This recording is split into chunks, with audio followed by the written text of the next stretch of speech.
Before this video starts, welcome to a new series on the Gradient YouTube channel, The Gradient Aftershow. In The Gradient Aftershow, you get an up-close view on two of our personal opinions from the topic from our most recent episode. Make sure to stay tuned on all platforms for updates, new episodes, and more. With that being said, enjoy.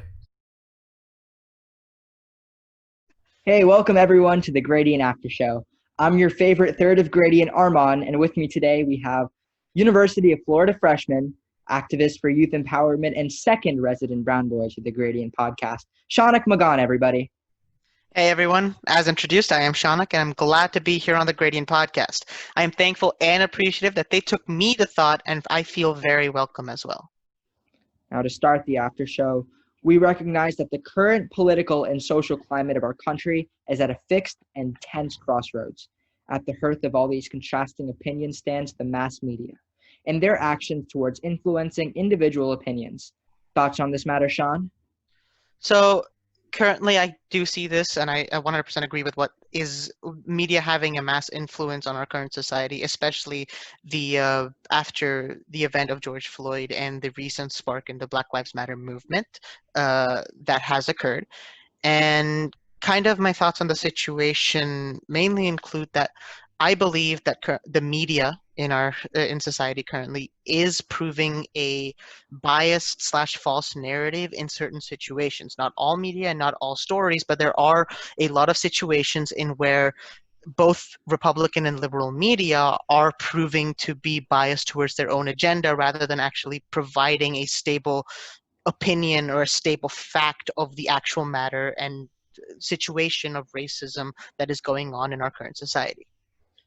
Yes, that is very true. And we also recognize that while the situation is so terrible, no one deserves to die at the hands of police brutality, and no one deserves to be sort of grouped out, left by racism.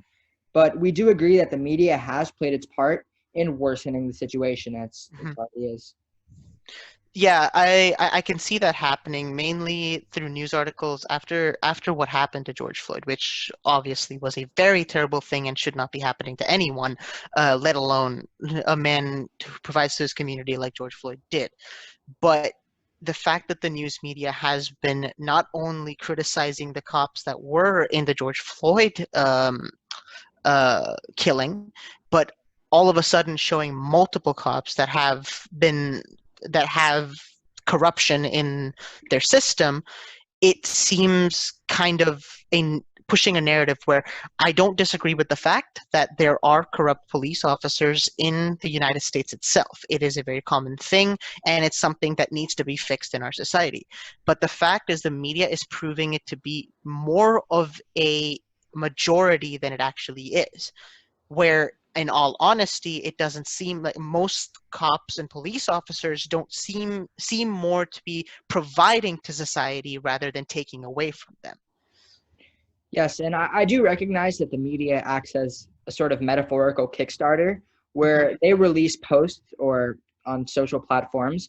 And then there's a bunch of people on social media, I assume that you've noticed, that tend to ride the bandwagon, hypothetically, of these posts where they don't necessarily agree with the message behind the quote and the connotation that the post is in, but they repost it and share based strictly on the fact that the status quo sort of pushes them to do so because everyone else does it.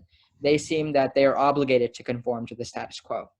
100%. And one of the major events that this took place, from what I've experienced, is I think it was the hashtag Blackout Tuesday. That's this entire social media storm that took We place. understand that the message and meaning and like sort of reasoning behind this is completely amazing, and we do understand that like it's a message that needs to be heard.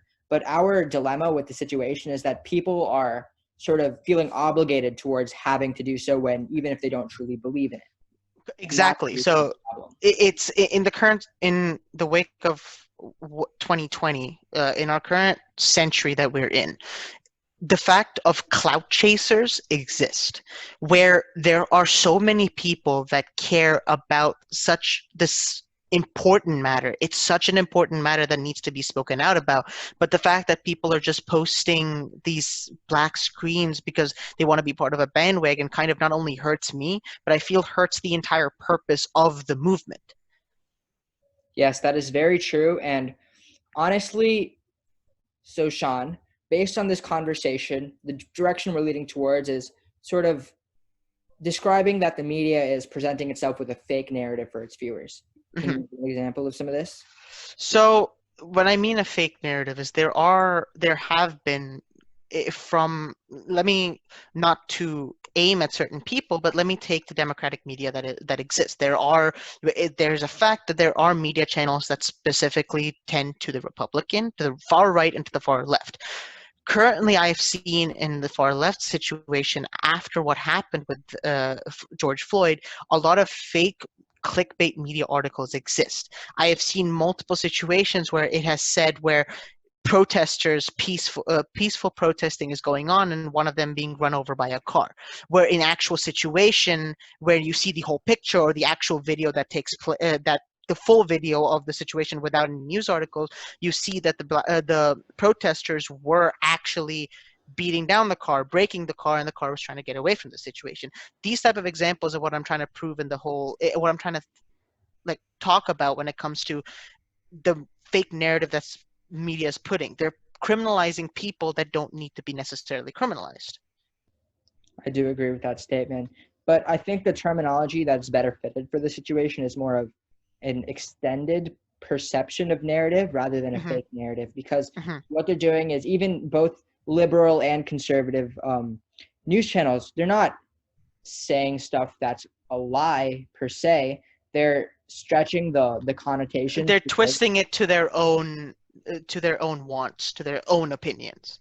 to influence the people based on their thoughts. Exactly. From And what I've seen the similar situation on the far right news media where they have proven that the protesters are not peaceful, where in actuality, the protesters were peaceful and were just shot down with rubber bullets and tear gas for no apparent reason. So, again, it's not that one side is doing it more than the other, it's that both sides, both media platforms are proving that are bringing the world further apart rather than closer together.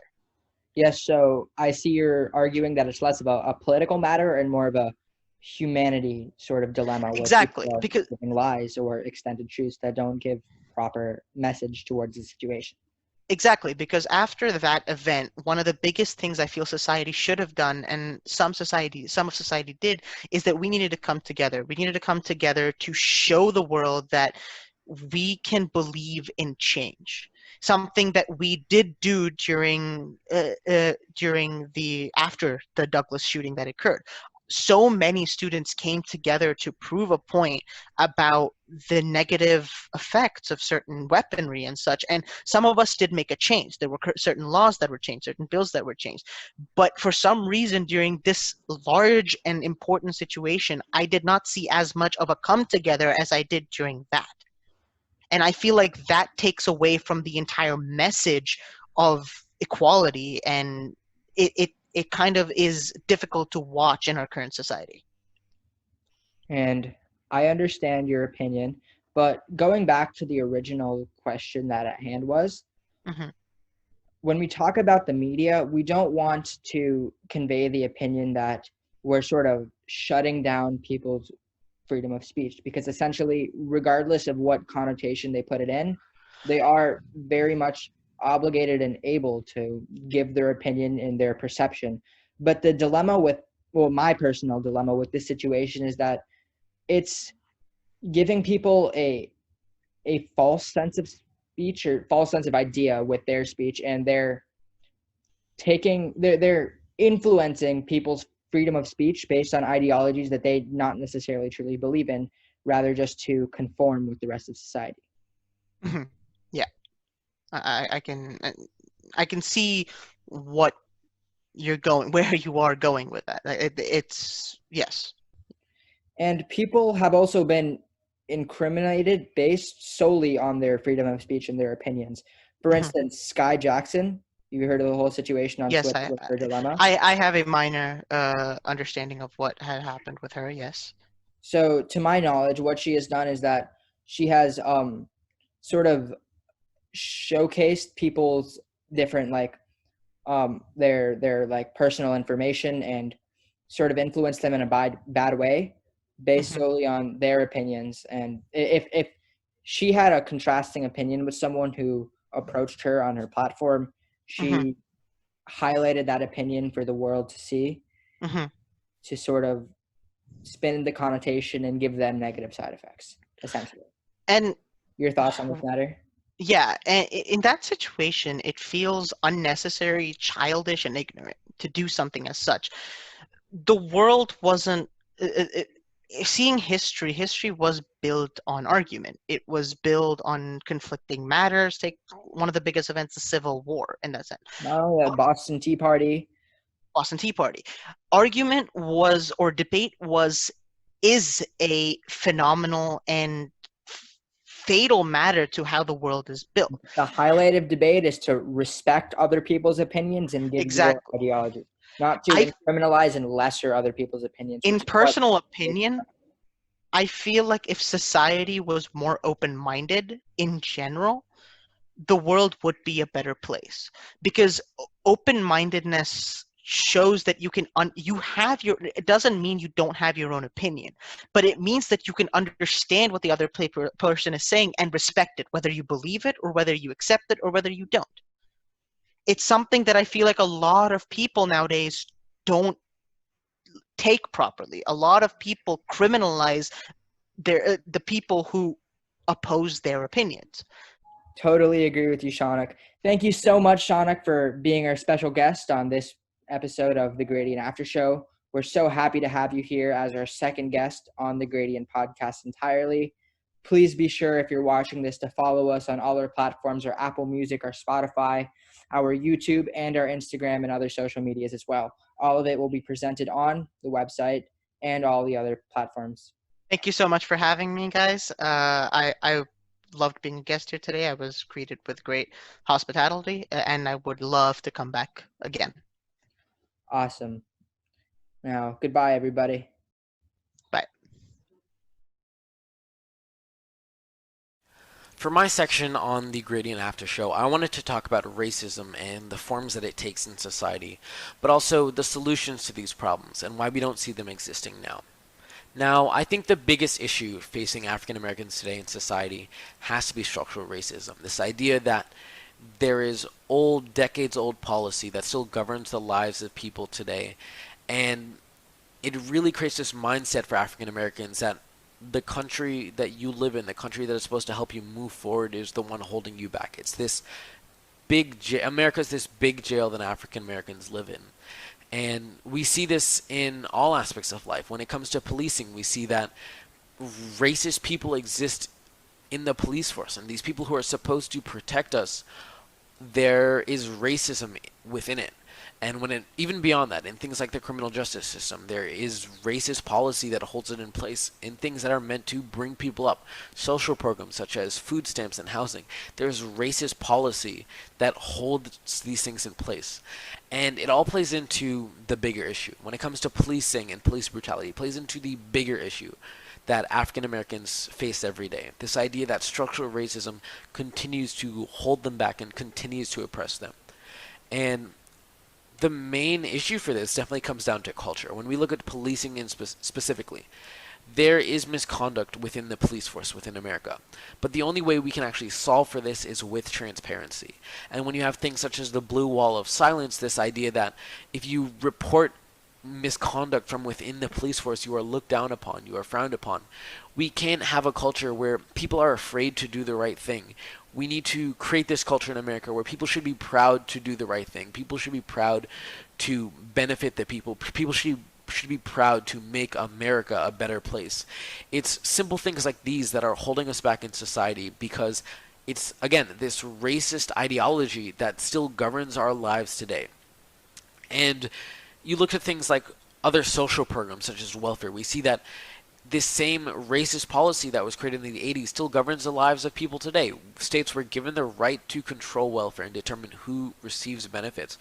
And it's clearly evident that white people are disproportionately benefited from this system, and states are less likely to actually give funds and help African Americans move forward. And it's this idea that continues to oppress African Americans in society, and it's this idea that continues to hold them back, but makes African Americans feel like they are helpless to this system.